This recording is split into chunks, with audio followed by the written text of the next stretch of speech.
A local congressman who once coached wrestling at Ohio State continues to maintain he did not know the team doctor was sexually inappropriate with students.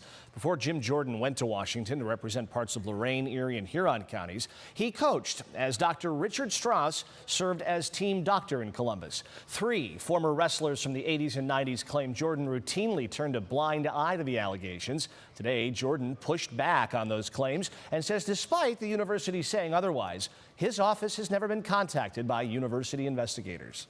We don't have any record of them contacting us, and we've reached out to the law firm and said, send us what show us how you contact us. Give us a record of how you contact us.